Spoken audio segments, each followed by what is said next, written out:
In the meantime, it looked like when the predictions were there were going to be a huge red wave on Tuesday, the White House was very cagey about saying whether or not the president would make a statement, would he have a press conference. Well, after the big red wave didn't really materialize, they decided he would have a full-blown press conference. He did.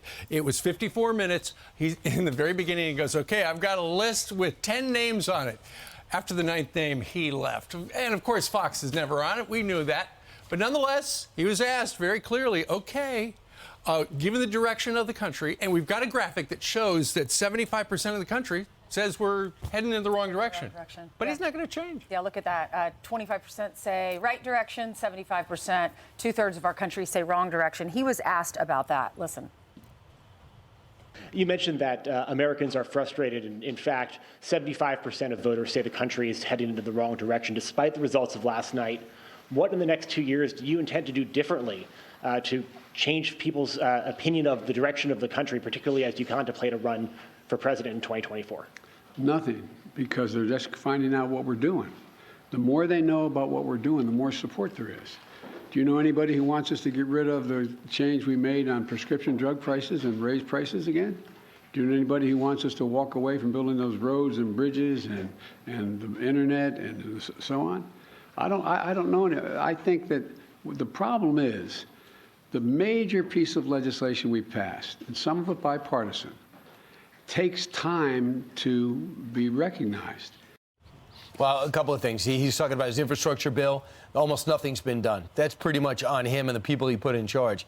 Number two, when he talks about it takes time to implement all the spending that he's put together, all the giveaways that he's promised, maybe that'll take root. Would he like to change things? Yeah, I would love a Defense Department that wasn't shrinking. I would love a border that wasn't flat out broken. I would love police departments, inflation. I like an emphasis on crime and punishment. I would like to change a lot. That would like to change that. Yeah, no kidding.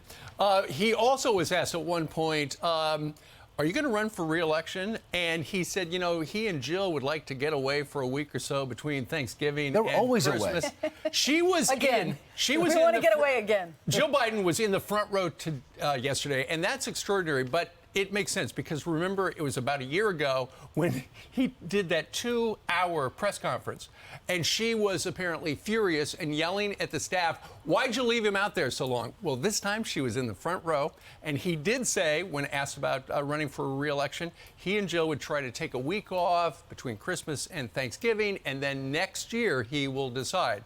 But given the fact that the Democrats feel like they did pretty darn good on Tuesday, he's running. It looks like it, and it's hard to push back against him. I don't even see, they don't have a Ron DeSantis in the wings that looks primed and ready to go. They have a Secretary of Transportation who thinks he's ready to go.